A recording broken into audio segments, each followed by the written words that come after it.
Hi friends, welcome back. तो आज का हमारा वीडियो है कज़िन मैरिज ने पाकिस्तान के लाखों बच्चों का जीवन खराब कर दिया। Cousin genius marriage explained. मुझे तो पता भी नहीं था ये कॉन्सेंजीनियस मैरिज क्या होता है, आई don't no, but cousin marriage okay ने पाकिस्तान के लाखों बच्चों का जीवन खराब कर दिया है। Genetically yes, I mean genetically of course it will. ये तो सिंपल सी बात है, हर एक बंदा जिसको थोड़ी सी नॉलेज है बायोलॉजी की वो इमीजिएटली बता देगा कि it is gonna effect your genes, but other than that what it does, let us see. 26 November 1922 British archaeologist Howard Carter और उनके साथी लॉर्ड कानवॉन ने मिस्र की वैली ऑफ द किंग्स में एक ऐतिहासिक खोज की, जब उन्हें सालों की मेहनत के बाद मिस्र के 13वें फराओ यानी प्राचीन राजा तूतनखामीन का मकबरा मिला।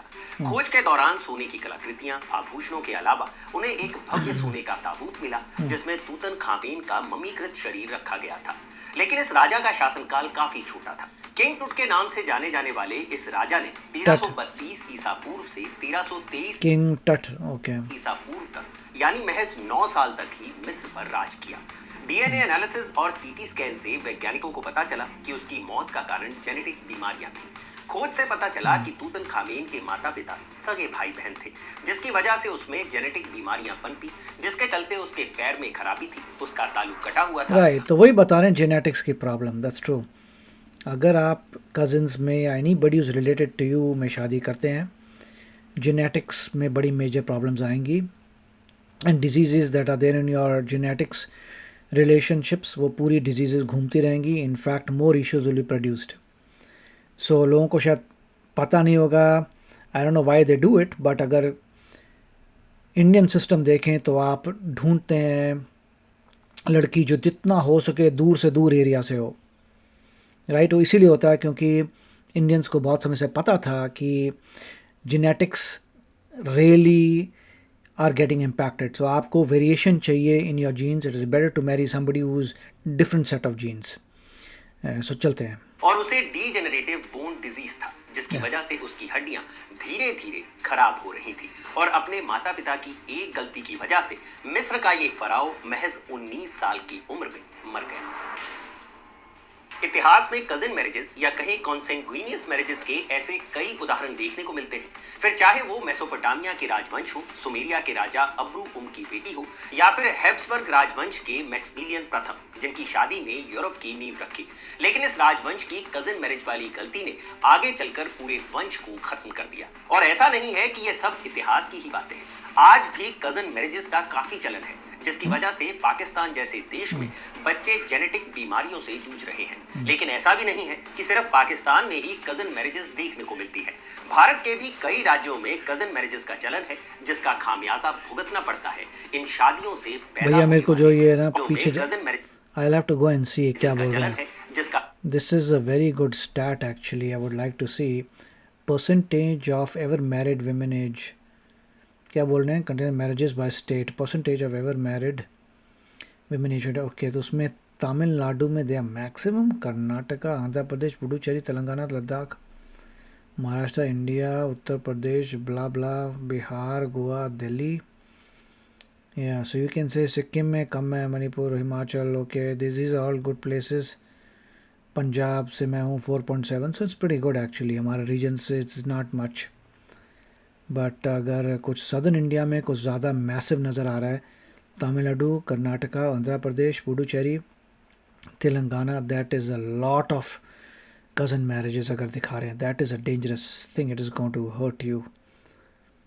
थैंकफुली जहाँ से मैं, इसलिए मेरे को शौक लगा देखकर, क्योंकि इतनी होती नहीं है, बट वो Indian side of Punjab is only 4.7, which is a very nice thing. Okay, खामियाजा भुगतना पड़ता है इन शादियों से पैदा होने वाले बच्चों को।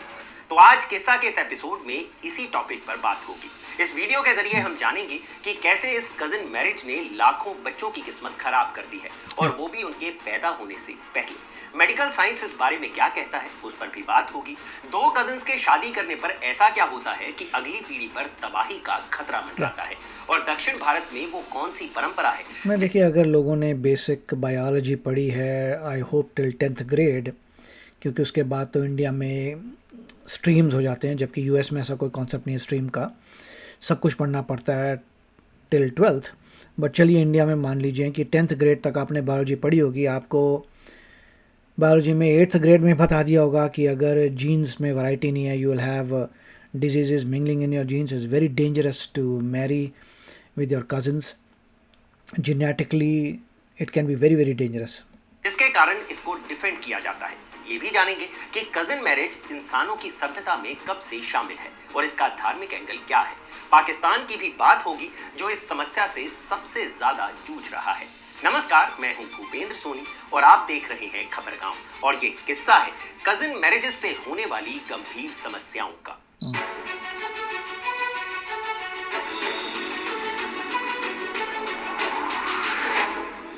हमें यकीन है कि ये वीडियो कजिन मैरिज को लेकर कई लोगों की आंखें खोल देगा, इसलिए बने रहिए अंत तक हमारे साथ। सबसे पहले कई अनपढ़ लोगों की आंखें खोल देगा। जैसे मैंने कहा था, जो 10th ग्रेड तक पढ़ा है तो उसको बायोलॉजी में अभी तक आ जाना चाहिए। अगर नहीं आया तो या तो उसने ढंग से पढ़ाई नहीं की, तो उसकी वजह से उसकी आंखें खुलेंगी। बात करेंगे यूरोप के एक राजवंश की जो कजिन मैरिज के कारण तबाह हो गया। सन 1477 में एक ऐसी शादी हुई जिसने यूरोप के नक्शे को हमेशा के लिए बदल दिया। किसी को अंदाजा नहीं था कि ये महज एक शादी नहीं बल्कि एक महाद्वीप की किस्मत की पटकथा थी। हैब्सबर्ग राजवंश के मैक्सिमिलियन प्रथम ने मैरी ऑफ बरगंडी से शादी की। इस शादी को the marriage that made Europe भी कहा गया, यानी कि इस विवाह ने यूरोप की नींव डाली। इस शादी ने न सिर्फ इतिहास में कई अहम पन्ने जोड़े बल्कि शादी की एक नई परिभाषा भी कर दी। दरअसल ये एक रणनीतिक गठबंधन था। इससे बरगंडी का बड़ा क्षेत्र मैक्सिमिलियन प्रथम के कंट्रोल में आ गया, जो आज के बेल्जियम, नीदरलैंड और लग्जमबर्ग के साथ ही फ्रांस के कुछ हिस्सों तक फैला। इस शादी ने दोनों परिवारों की शक्ति और संपत्ति में भारी इजाफा किया। आगे चलकर हाउस ऑफ हैब्सबर्ग ने यूरोप में तेजी से अपने पांव पसारे। बॉर्डर बढ़ाने के लिए उन्होंने सिर्फ युद्ध का रास्ता अख्तियार नहीं किया बल्कि उन्होंने वही रास्ता अपनाया जिसकी शुरुआत मैक्सिमिलियन फर्स्ट ने की थी, यानी शादी का रास्ता। दो राजवंशों के बीच शादी के रिश्ते ने हैब्सबर्ग को खूब तरक्की दिलाई। इसी वजह से इस राजवंश का एक मोटो फेमस हुआ, let other wage war you happy Austria marry, यानी दूसरे युद्ध करें और तुम। ये ठीक है, हम देखते हैं। एक्चुअली हमें पाकिस्तान का देखना है रादर देन क्षेत्रों को अपने कटिया किसी और को भी आ सकता। 1519 वो एक सेल्फ डिस्ट्रक्शन काल चल रहा था। इस वक्त का एक चार्ल्स पंचम का खतरनाक रूप। मैं स्किप कर रहा हूँ। अपनी सोचने समझने तो सी पाकिस्तान का कहाँ पे आ रहा है? का मतलब है दहेज नहीं देना पड़ेगा। कि कजिन मैरिज में सिंपैथी यानी हम से समझ आता है, यानी संपत्ति। इसके अलावा इसमें एक एंगल ये भी जुड़ता है कि महिला शादी के बाद भी अपने परिवार के करीब रह पाती है। एक तर्क ये भी है कि कजिन मैरिज में सिंपैथी यानी हमदर्दी का स्कोप ज्यादा होता है। और इन सबसे बढ़कर एक और चीज है जिसके कारण लोग इससे जुड़ते हैं, वो है कल्चर। समय के साथ इसमें दहेज और गरीबी जैसे कारण भी जुड़ते हैं। परिवार के भीतर ही शादी का मतलब है दहेज नहीं देना पड़ेगा और खर्चा बचेगा। लेकिन असल सवाल ये है कि ये सब कुछ किस कीमत पर हो रहा है। इस सवाल पर वापस लौटेंगे। अभी इस कल्चर की बात कर लेते हैं। पाकिस्तान या पाकिस्तान के लोग जो दुनिया के अलग अलग हिस्सों में रहते हैं। देखिए, अभी जो पॉइंट्स ये थे वो टोटली इनवैलिड थे, क्योंकि आप भाई बहन की शादी कर रहे हैं, then you are making a huge mistake. It is against the law of nature. So कोई भी रीज़न नहीं है to allow that. Then you are not a human being. So no, this is a big problem. Human beings don't do like this. Human beings ऐसा नहीं करते। भाई बहन में शादियाँ नहीं करते ह्यूमन बीइंग्स। अगर कर रहे हो then you are probably not in that category. में कजिन मैरिज सबसे ज्यादा लोकप्रिय है। लेकिन पड़ोसी की बात करने से पहले क्यों ना अपनी बात कर ली जाए। हम यहाँ बात करेंगे एक रिपोर्ट की। रिपोर्ट है नेशनल फैमिली हेल्थ सर्वे 5 यानी NFHS 5 2019-2021। इसके मुताबिक भारत में करीब 11% शादियां कजिन मैरिज होती हैं और ये दक्षिण भारत के राज्यों में आम है। ये शादियां तमिलनाडु, कर्नाटक और आंध्र प्रदेश जैसे राज्यों में आम है। केरल में ऐसी शादियों की संख्या कम है।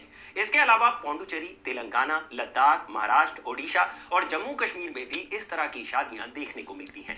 इससे देखिए, ये बात कर रहे होंगे दूर के कज़न की शादी, शायद नॉट क्लोज कज़न, दूर का कोई कज़न है, आगे जा के बड़े एरिया से कज़न है दूर का, तब आई कैन अंडरस्टैंड। तय हो जाता है कि कजिन मैरिज इंसानों के लिए कोई नई बात नहीं है। जनसंख्या के एक हिस्से की जीवन शैली में ये बहुत पहले से शामिल रहा है। ओके। खासकर उत्तर भारत के क्षेत्रों में ऐसा होता है, जहां ऐसी शादियों के लिए कजिन मैरिज या कॉन्सिग्यूनियस मैरिजेस जैसे शब्दों का इस्तेमाल ना कर शादी कर लेता है, जो आमतौर पर पाकिस्तान में होने वाली कजिन मैरिजेस से अलग है। कजिन का मतलब है मामा, चाचा, बुआ या मौसी के बच्चे। साउथ इंडिया में इनको दो तरीके से बांटा गया है, पैरेलल कजिन और क्रॉस कजिन्स। पैरेलल कजिन का मतलब है माँ बाप के सेम जेंडर वाले भाई या बहन के बच्चे, पिता के भाई यानी चाचा के बच्चे और माँ की बहन यानी मौसी के बच्चे। इनको कहा जाता है पैरेलल कजिन। दक्षिण भारत के कल्चर में पैरेलल कजिन्स आपस में शादी नहीं करते या इनकी संख्या काफी कम है। दूसरी तरफ है क्रॉस कजिन्स। ये होते हैं माँ बाप के ऑपोजिट जेंडर वाले भाई या बहन के बच्चे, पिता की बहन यानी बुआ के बच्चे और माँ के भाई यानी मामा के बच्चे। ये होते हैं क्रॉस कजिन्स। साउथ इंडिया में इनके बीच शादियां आम है। कुछ जगहों पर एक और बात आम है और वो है किसी मर्द का अपनी। देखिए, तो इन्होंने थोड़ा क्लैरिफाई किया कि ये दूर के कज़न की बात ही कर रहे हैं। ओके। बहन की बेटी यानी अपनी भांजी से शादी करना, ये भी कॉन्सिग्यूनियस मैरिजेस में ही आता है। तमिल की शादियों में एक रस्म होती है, जब दूल्हा और दुल्हन घर में प्रवेश करते हैं तब दूल्हे की बहन उनको रोकती है और पूछती है कि क्या तुम फ्यूचर में अपनी बेटी की शादी मेरे बेटे से करवाओगे। जवाब जब हाँ में होता है तभी उनको प्रवेश करने की अनुमति मिलती है। केरल के कुछ हिस्सों में मरुमगथायम जैसी प्रथा के कारण भी कॉन्सिग्यूनियस मैरिज का प्रचलन से बाहर हुई तो उत्तरा की शादी। चलिए आगे देखते हैं। शादी के जोक में एक धड़ा जानते हैं ऐसा क्यों? इसका एक धार्मिक एंगल भी है। कुरान में उन महिलाओं के बारे में लिखा, लेकिन वो पूरी तरह से इसका विरोध करने से बचते हैं और इस रिस्क को। दिलचस्प बात यह है कि अधिकतर लोग इसके रिस्क को जानते हैं। इससे पहले पाकिस्तान भी बाहर चली जाएगी, लेकिन अगर शादी परिवार में हुई तो संपत्ति भी परिवार में ही रहेगी। हालांकि जैसे जैसे ये व्यवस्था कम हुई, केरल में कॉन्सिग्यूनिस मैरिज की संख्या भी कम होती गई। दूसरे इलाकों में भी इस तरह की शादियां कम हो रही हैं, क्योंकि लड़कियां अब घर से बाहर निकल रही हैं, नौकरी कर रही हैं और नए लोगों से मिल रही हैं। और सबसे बड़ी बात, इस तरह की शादी के जोखिमों के बारे में भी अब बातचीत शुरू हो गई है। आगे हम उन शादियों पर भी लौटेंगे जहां पर ऐसी दिक्कतें देखने को मिली, लेकिन उससे पहले पाकिस्तान और पाकिस्तान मूल के लोगों की बात करते हैं। इस मामले को लेकर पाकिस्तान में दो धड़े हैं। एक धड़ा जो जागरूक है और मेडिकल साइंस के नए रिसर्च को मानने को राजी है, इसमें बड़ी संख्या में डॉक्टर्स आते हैं, और दूसरे वो हैं जो आंख मूंदकर कजिन मैरिज में भरोसा ही नहीं करते बल्कि इसे बढ़ावा भी देते हैं। यहाँ दिलचस्प बात यह है कि अधिकतर लोग इसके रिस्क को जानते हैं, इसके बावजूद वो इसका बचाव करते हैं। इसका एक उदाहरण तो जाकिर नाइक का ही है, जो एक विवादित इस्लामिक स्कॉलर के साथ साथ पेशे से डॉक्टर भी हैं। डॉक्टर होने के नाते वो इस बात को मानते हैं कि फर्स्ट कजिन मैरिज से आने वाली पीढ़ी पर बुरा असर पड़ता है, लेकिन वो पूरी तरह से इसका विरोध करने से बचते हैं और इस रिस्क को बहुत कम बताते हैं। ऐसा क्यों? इसका एक धार्मिक एंगल भी है। कुरान में उन महिलाओं के बारे में लिखा गया है जिनसे इस्लाम को फॉलो करने वाले लोग शादी नहीं कर सकते। सूरा अन निसा के चैप्टर 4 और वर्ष 23 में इसका जिक्र मिलता है, जिसमें कजिन का जिक्र नहीं है। यानी कि कुरान में कहीं भी ये नहीं कहा गया है कि कजिन से शादी नहीं कर सकते। अब कॉन्सिग्यूनियस मैरिज को डिफेंड करने वाले कई लोग इसी बात का सहारा लेते हैं। ऑनलाइन ऐसे सैकड़ों पाकिस्तानी डॉक्टर्स मिल जाएंगे जो खुलकर इसके नुकसान गिनाते हैं और पाकिस्तान के लोगों को इससे दूर रहने की सलाह देते हैं। ये कौन से नुकसान है? क्या होता है जब ब्लड रिलेशन में शादी होती है? मेडिकल साइंस इस पर क्या कहता है? इसको बिल्कुल आसान भाषा में समझते हैं।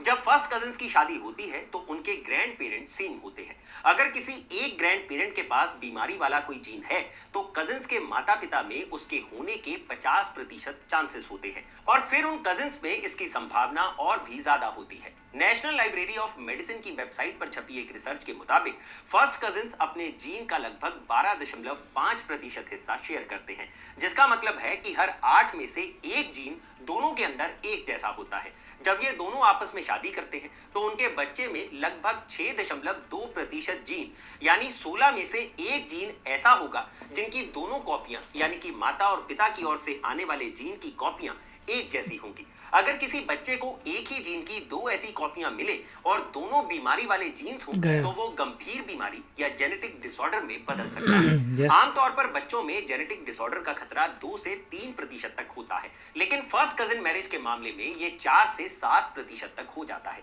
यानी कि लगभग 2 गुना। और जब पीढ़ी दर पीढ़ी इसको बार बार दोहराया जाता है तो ये खतरा और भी ज्यादा बढ़ता चला जाता है, जैसा कि हाउस ऑफ हैब्सबर्ग के मामले में देखने को मिला। अब ये 4 से 7% का खतरा कुछ कुछ लोगों को कम लग सकता है, लेकिन जब किसी देश में ऐसी शादियों की संख्या बहुत ज्यादा हो, जैसा कि पाकिस्तान में है, जहां लगभग 65% शादियां कजिन मैरिज है, तो ऐसी स्थिति में जेनेटिक डिसऑर्डर वाले बच्चों की संख्या भी बढ़ जाती है और जाहिर तौर पर यह चिंता का विषय बन जाता है। अब यहाँ बात सिर्फ जेनेटिक डिसऑर्डर की भी नहीं है। इसी साल फरवरी महीने में बीबीसी ने 2007 से 2010 के बीच हुई बॉर्न इन द ब्रेडफोर्ड नाम के एक रिसर्च की जानकारी दी। इसमें 13,000 से अधिक बच्चों को शामिल किया गया था। इसके अनुसार ब्लड रिलेशन से बाहर हुई शादियों में बच्चों के अच्छे विकास की संभावना 64% तक होती है, जबकि फर्स्ट कजिन मैरिज में यह संभावना 53.7% रह जाती है। इस रिसर्च के मुताबिक ब्लड रिलेशन से बाहर हुई शादियों के मामले में 7.4% संभावना होती है कि बच्चे को बोलने और भाषा समझने में दिक्कत होगी, लेकिन फर्स्ट कजिन मैरिज में ये जोखिम बढ़कर 11.3% हो जाता है। और जिन मामलों में फर्स्ट कजिन मैरिज में पैदा हुए बच्चे को अगर जेनेटिक डिसऑर्डर नहीं भी होता, तो भी उन्हें दूसरे बच्चों की तुलना में डॉक्टर्स के ज्यादा चक्कर लगाने पड़ते हैं। और जब बात फर्स्ट कजिन मैरिज से सेकंड कजिन मैरिज और थर्ड कजिन मैरिज और इस तरह से और आगे तक जुड़ी होती है, तो उसका क्या अंजाम हो सकता है, इसका एक उदाहरण हम हैब्सबर्ग के चार्ल्स द्वितीय के मामले में देख सकते हैं। अब इन सारी बातों का सर कहां है, ये भी जान लेते हैं। फर्स्ट कजिन मैरिज में हुए बच्चों में जेनेटिक डिसऑर्डर का खतरा है, लेकिन इसके बावजूद भी ये दक्षिण भारत और पाकिस्तान में क्यों एग्जिस्ट करता है?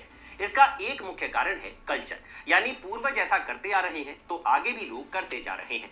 लोगों के जीने का तरीका, मैं तो ये कहूँगा कि इट इज़ वेरी इलॉजिकल कि अगर आपने थोड़ी सी भी बायोलॉजी पढ़ी होगी तो आपको पता होगा कि कज़िन्स में मैरिज नहीं करनी चाहिए, जीन्स में वैरायटी नहीं आती, और अगर डिजीज़ है it will remain in your family for years to come. जितनी आप जीन्स की वैरायटी रखेंगे you will get a better variety and your genes will flourish. Lesser diseases, इसीलिए best होता है to marry somebody who is very very different from you। अर्थात हिंदी में कहें तो बेस्ट होता है उससे शादी करना जो आपसे बहुत ही डिफरेंट हो, जिससे आपके बच्चे को दोनों की जीन से कुछ ज़बरदस्त चीज़ें मिलें। तो मैं साधारण बोल रहा हूँ, बट बायोलॉजिकली उन्होंने एक्सप्लेन किया है कि क्या फ़र्क पड़ता है। पेरेंट से 50% आता है, एक फादर से मदर से 50% आता है, और फिर कैसे सब चीज़ें बनती हैं। बट ये तो बात मेरे ख्याल से अगर आपको ना भी पता हो तो फिर आपको बायोलॉजी में सिखा देते हैं कि you should never marry with your cousin. अगर रिलेशन में कोई भी आ जाए इमीडिएटली शादी नहीं करनी चाहिए, इमीडिएटली आप बोलना चाहिए नहीं नहीं नहीं नहीं। अगर आपके किसी जान पहचान से वो लड़की आ रही है, गलत है, it should be very very far away, and if you are doing that then आपके जीन्स मोस्ट लाइकली आपके बच्चे के जीन्स विल बी स्ट्रॉन्गर। तो आप बताइए आपके क्या विचार है इसके बारे में। मैं समझ सकता हूँ जो उन्होंने बोले हैं reasons, but scientifically that is not a good thing, और उसके इफ़ेक्ट्स फिर उन ख़ानदानों में नज़र आते हैं। हमको कोई डिज़ीज़ चली आती है किसी को, एंसेस्टर को, सबको बेसिकली उसी पार्ट ऑफ डिजीज़ रहती है। सारे बच्चे बुच्चे सब में वो प्रॉब्लम जो है, ट्रेट सब में रहती है, क्योंकि उन्होंने आपस में शादियां की हैं, and that is very very dangerous. तो चलते हैं, मिले अगले वीडियो में। Take care, bye bye. तो अगर आप मेरे इस चैनल पे नए हो तो जल्दी से सब्सक्राइब के बटन को हिट करो और बेल आइकन को क्लिक करो, ताकि आपको मेरा जब नया वीडियो मैं लगाऊं आपको उसके बारे में जल्दी से पता चल जाए।